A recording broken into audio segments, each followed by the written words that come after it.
다 같이 사도신경으로 우리의 신앙을 고백하시겠습니다.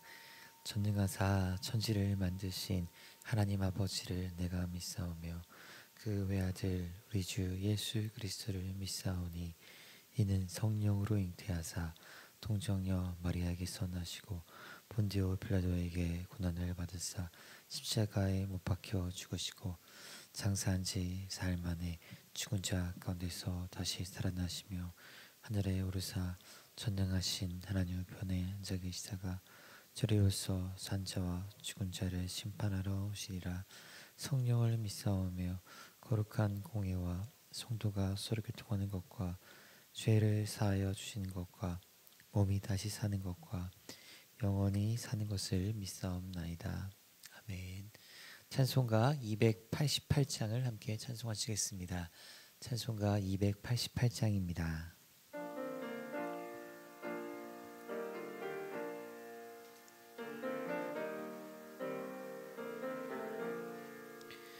예수를 나의 구주 삼고 성령과 피로써 거듭나니 이 세상에서 내 영혼이 하늘의 영광 누리도다. 이것이 나의 간증이요 이것이 나의 찬송일세. 나 사는 동안 끊임없이 구주를 찬송하리로다. 온전히 주께 맡긴 내 영 사랑의 음성을 듣는 중에 천사들 왕래하는 것과 하늘의 영광 보리로다. 이것이 나의 간증이요 이것이 나의 찬송일세. 나 사는 동안 끊임없이 구주를 찬송하리로다. 주 안에 기쁨 누림으로 마음의 풍랑이 잔잔하니 세상과 나는 간 곳 없고 구속한 주만 보이도다. 이것이 나의 간증이요 이것이 나의 찬송일세. 나 사는 동안 끊임없이 구주를 찬송하리로다. 아멘. 오늘 우리가 함께 보실 말씀은 여호수아 24장 1절부터 18절까지 말씀입니다. 제가 가진 성경으로 구약 356면쯤에 있습니다. 여호수아 24장 1절부터 18절까지 말씀입니다. 1절부터 18절까지 한 절씩 교독하시겠습니다. 여호수아가 이스라엘 모든 지파를 세겜에 모으고 이스라엘 장로들과 그들의 수령들과 재판장들과 관리들을 부르매 그들이 하나님 앞에 나와 선지라.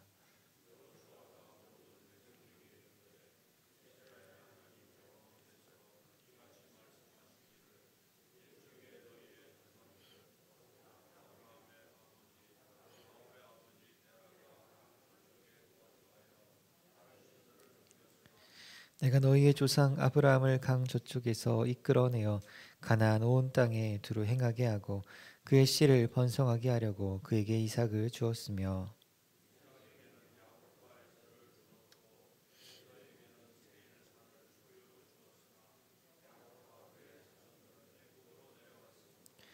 내가 모세와 아론을 보내었고 또 애굽에 재앙을 내렸나니 곧 내가 그들 가운데 행한 것과 같고 그 후에 너희를 인도하여 내었노라.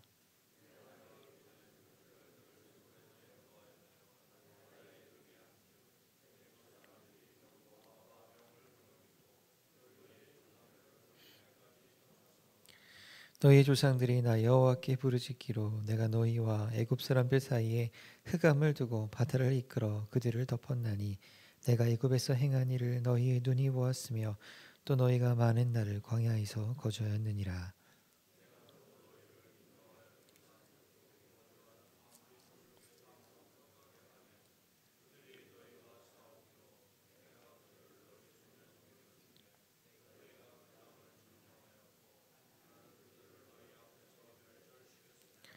또한 모압 왕 십볼의 아들 발락이 일어나 이스라엘과 싸우더니 사람을 보내어 부올의 아들 발람을 불러다가 너희를 저주하게 하려 하였으나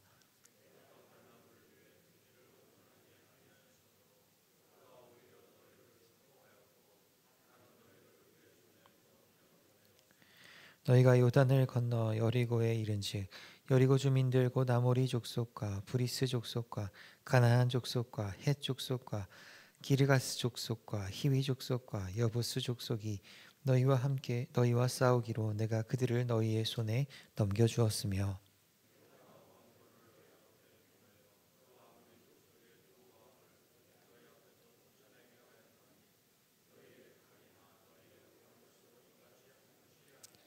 내가 또 너희가 수고하지 아니한 땅과 너희가 건설하지 아니한 성읍들을 너희에게 주었더니 너희가 그 가운데에 거주하며 너희는 또 너희가 심지 아니한 포도원과 감람원의 열매를 먹는다 하셨느니라.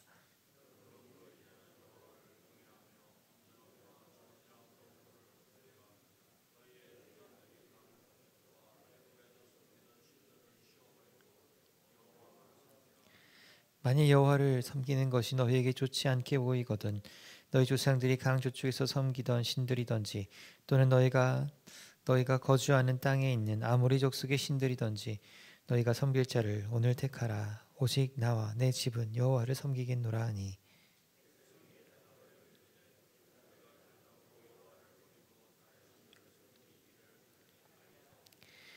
이는 우리 하나님 여호와께서 친히 우리와 우리 조상들을 인도하여 애굽 땅 종되었던 집에서 올라오게 하시고 우리 목전에서 그 큰 이적들을 행하시고 우리가 행한 모든 길과 우리가 지나온 모든 백성들 중에서 우리를 보호하셨음이며 여호와께서 또 모든 백성들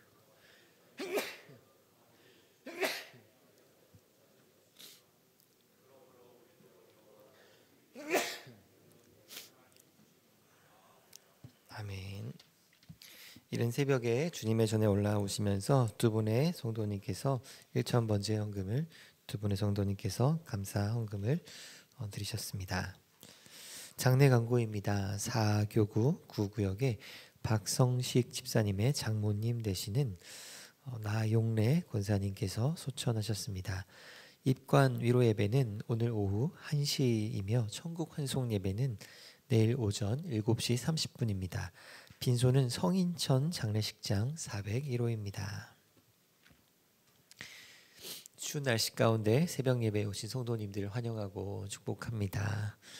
오늘 본문은 여호수아의 마지막 장인 24장의 말씀입니다. 여호수아는 오늘 본문에서 이스라엘의 모든 지파를 세겜에 모았습니다. 그리고 마지막 권면을 하고 있습니다. 그것은 바로 앞서 하나님 앞에 그들이 맺은 언약을 다시 한번 상기하며 지킬 것을 재다짐하는 것이었습니다. 여호수아가 이렇게 마지막 장에서 권면을 통해 이스라엘 백성을 재다짐시키는 목적이 있었습니다. 이제 여호수아와 함께 전쟁을 치렀던 출애굽 2세대는 갈 것이고 그 후손들이 이 가나안 땅에 정착하며 살아갈 새 시대를 준비해야 했기 때문입니다. 그 준비는 다른 것이 아니라 하나님 앞에 언약을 상기하며 언약 준수를 다시 다짐하는 것이었습니다.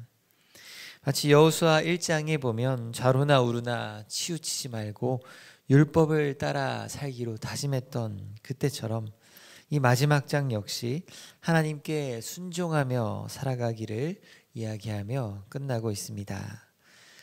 그래서 여호수아는 2절에 보시면 이 일을 완수하기 위해 이스라엘의 시조라고 할 수 있는 아브라함의 아버지 또 데라의 이야기부터 시작하고 있습니다.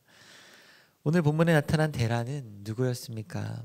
강 저쪽에서 이방 신들을 섬겼던 우상 숭배자였습니다. 다시 말해 이들의 선조는 먼저 하나님을 찾았던 것이 아니라 하나님께서 먼저 아브라함을 찾아오셨던 것입니다. 하나님의 전적인 은혜로 말미암은 구원 역사의 시작이었습니다. 하나님은 은혜로 우상을 섬겼던 그 집안의 아브라함을 선택하셨습니다. 그리고 아브라함에게 하신 약속을 신실하게 이루어가셨습니다. 하나님은 아브라함의 씨를 번성하게 하셨습니다. 애굽에서 아브라함의 자손은 크게 번성하였습니다. 그리고 하나님께서는 모세와 아론을 보내시고 애굽에 재앙을 내리시며 히브리 사람들을 구원해 주셨습니다. 뿐만 아니라 하나님은 홍해를 가르셨고 광야에서는 불기둥과 구름기둥으로 그들을 인도해 주셨습니다. 그리고 아브라함에게 약속한 그 가나안 땅을 선물로 주셨습니다. 이를 위해 하나님은 가나안의 아모리 족속과 브리스 족속, 헷 족속, 그 모든 가나안 족속들을 그 손에 넘겨주셨습니다. 이 모든 일은 전적인 하나님의 은혜였고 그 언약을 신실하게 이루어가시는 하나님의 선물이셨습니다. 그래서 13절은 이렇게 이야기합니다. 이스라엘은 수고하지 아니한 땅과 건설하지 아니한 성읍을 받고 또 그 가운데 거주하며 심지 아니한 포도원과 감람원의 열매를 먹는 그 은혜를 누리게 되었다고 이야기합니다. 이렇게 여호수아는 13절까지 지나간 과거를 회상합니다. 하나님이 어떤 분이셨는지 그리고 그 하나님 앞에서 이스라엘이 어떤 존재였는지를 말해주고 있습니다. 그리고 이제 14절에 여호수아는 이스라엘 백성에게 이렇게 이야기합니다. 이제는 여호와를 경외하며 온전함과 신실함으로 그를 섬기라 하는 것입니다. 특별히 여호수아는 이스라엘을 향해 너희가 애굽에서 그 섬기던 신들을 치워버리고 여호와만을 섬기라 이렇게 말합니다. 그때 이스라엘의 반응이 무엇이었습니까? 우리 16절 말씀 같이 읽겠습니다. 백성이 대답하여 이르되 우리가 결단코 여호와를 버리고 다른 신들을 섬기기를 하지 아니하오리니 아멘. 이스라엘 백성들이 결단코 하나님만을 섬기겠다 이렇게 고백한 이유가 무엇입니까? 17절에 보시면 이는 하면서 그 이유가 나와 있습니다. 그것은 바로 하나님께서 먼저 그들에게 베푸셨던 은혜 때문이었습니다. 여호와께서 우상을 섬기던 그 아브라함을 선택하셨고 이스라엘을 애굽 땅에서 그 종되었던 집에서 구원하셨고 그들을 인도하사 약속의 땅으로 인도해 주셨기 때문입니다. 이 원리는 우리에게도 동일한 줄 믿습니다. 우리가 하나님 한 분만을 섬기며 살아갈 수 있는 것은 하나님께서 먼저 우리에게 베풀어 주신 바로 은혜 때문입니다. 하나님은 우리가 연약할 때, 죄인 되었을 때 우리를 위하여 예수 그리스도를 내어주심으로 그 사랑을 확증하여 주셨습니다. 그래서 우리는 우리가 받은 그 은혜에 대한 반응으로서 하나님만을 섬기며 사랑하며 살아가는 것입니다. 이것은 구약과 신약에서 말하는 동일한 원리이고 패턴이라 할 수 있습니다. 그러므로 구약의 하나님 역시 긍휼의 하나님이시고 은혜의 하나님이십니다. 구약의 하나님도 은혜와 자비가 풍성하신 긍휼의 하나님이십니다. 먼저 은혜로 우리를 선택하시고 구원해 주시는 사랑의 하나님이신 것입니다. 그래서 오늘 본문의 여호수아는 이 명령에 순종할 것을 재다짐할 때 처음부터 무조건 명령을 지키라 하지 않습니다. 먼저 하나님께서 자격 없는 그들에게 어떤 은혜를 베푸셨는지 아브라함 이야기로 시작하여 말하고 있는 것입니다. 그리고 나서 그 이스라엘이 어떤 은혜를 입어 어떻게 하나님의 백성이 되었는지 그 신분을 이야기합니다. 그리고 그 은혜에 대한 반응으로서 하나님의 백성이라는 신분을 얻은 이스라엘이 어떻게 살지를 말해주는 것이 바로 성경이 말하는 패턴이라 할 수 있습니다. 이것도 역시 우리에게 동일한 원리라고 할 수 있습니다. 우리가 말씀을 따라 살아가기 위해서는 먼저 우리는 하나님의 은혜에 대해 깊이 알아야 하는 줄 믿습니다. 내가 은혜로 어떤 존재가 되었는지를 믿음으로 확신할 때 우리는 하나님의 뜻을 따라 살아갈 수 있습니다. 그렇습니다. 우리의 순종이라는 행위는 우리의 다짐에서 나오는 것이 아니라 은혜를 입은 새로운 칭이라는 신분에서 나오는 것입니다. 우리가 하나님의 은혜로 그분의 자녀가 되었기 때문에, 보라 이전 것은 지나갔으니 새로운 피조물이 되었기 때문에 우리는 그 신분에 합당하게 의와 진리와 거룩을 추구하며 신성한 성품에 참여하는 자로 살아가도록 부름 받은 것입니다. 그러므로 우리는 날마다 말씀 가운데 내가 누구인가를 비추어 보아야 하는 줄 믿습니다. 내가 어떤 은혜를 받은 자인지를 생각해야 합니다. 말씀을 묵상하며 그 생각을 통해 마음을 새롭게 함으로 변화를 받아 하나님의 선하시고 기뻐하시고 온전하신 뜻을 따라 살아가는 것입니다. 그런 의미에서 오늘 본문의 이스라엘 백성들은 오늘 나와 내 집은 여호와를 섬기겠노라 라고 함께 다짐하며 그 은혜에 반응하고 있습니다. 그럼 여호와를 섬긴다는 것은 무엇입니까? 16절에 좀 더 구체적으로 설명하고 있습니다. 그것은 여호와를 버리고 다른 신들을 섬기기를 하지 아니하는 것입니다. 이스라엘 사람들에게 다른 신이라는 것은 애굽에서 섬기던 신이라든지 가나안 땅의 아모리 족속이 섬기던 신이라든지를 의미하는 것이었습니다. 그러므로 우리에게도 역시 여호와 하나님만을 섬기는 것은 하나님 외에 다른 우상을 섬기지 않는 것과 같다고 생각할 수 있습니다. 십계명에 보면 제1계명에 너는 나 외에 다른 신을 내게 두지 말라 하십니다. 그러면서 바로 이어지는 계명이 우상에 대한 계명입니다. 너는 너를 위하여 새긴 우상을 만들지 말고 그것들에게 절하지 말라고 말씀합니다. 그런데 이 우상이라는 것은 꼭 눈에 보이는 형상만을 의미하지 않습니다. 우상이라는 것은 하나님보다 더 사랑하는 것은 그 모든 것이 우상이 될 수 있습니다. 그래서 십계명의 또 마지막 계명은 내 이웃의 집을 탐내지 말라 하면서 탐심에 대해 이야기합니다. 이 탐심이 곧 우상 숭배이기 때문입니다. 다시 말해 아무리 선한 것이라 할지라도 그것은 하나님보다 더 사랑하는 것이 된다면 그것이 우상이 될 수 있습니다. 그래서 그 우상은 돈이나 자녀나 또 우리의 인정받음이나 성공이나 안정이나 통제와 같은 것들이 될 수 있습니다. 그리고 그 우상은 우리를 궁극적으로 행복하게 만들어주는 것이 아니라 결국 우리를 배신하고 우리를 노예로 만들어버립니다. 우상은 우리에게 참된 만족을 주지 못하고 우리를 계속해서 그 탐심과 탐욕의 노예로 만들어버리는 것이 바로 우상인 것입니다. 그럼 어떻게 하면 이 탐욕이라는 우상으로부터 벗어나 하나님만을 섬길 수 있을까요? 그러기 위해서는 은혜가 필요합니다. 세상의 것들보다 하나님을 더 사랑하기 위해서는 바로 성령의 은혜가 필요한 것입니다. 그래서 오늘 본문도 하나님만을 섬기라고 말하기 전에 은혜를 먼저 이야기합니다. 하나님께서 우리에게 어떤 은혜를 베푸셨는지를 기억하면서 그 베푸신 은혜를 근거로 또 하나님께서 베풀고 계시며 베풀어 주실 은혜를 기대하면서 다른 신이 아니라 하나님만을 바라고 하나님만을 갈망하라는 것입니다. 우리가 하나님만을 바라고 갈망할 때 사도 바울의 고백처럼 이 세상의 것들이 배설물처럼 여겨지는 은혜가 저와 여러분에게 있기를 축원드립니다. 말씀을 정리하겠습니다. 오늘 본문에서 여호수아는 이스라엘 백성을 모아놓고 언약을 다시 상기시킵니다. 그리고 다시 한번 하나님만을 섬길 것을 재다짐하게 합니다. 우리도 이 새벽의 시간에 하나님의 은혜를 생각하며 하나님만을 섬기며 살아갈 것을 다짐하는 우리가 되기를 소망합니다. 바울이 나는 날마다 죽노라 이렇게 고백한 것처럼 우리 역시 날마다 말씀의 거울 앞에서 내가 누구인지, 내가 어떤 은혜를 받은 사람인지 생각하며 옛사람은 이미 죽었고 새 피조물로 살아갔음을 확인하시고 확신하시기 바랍니다.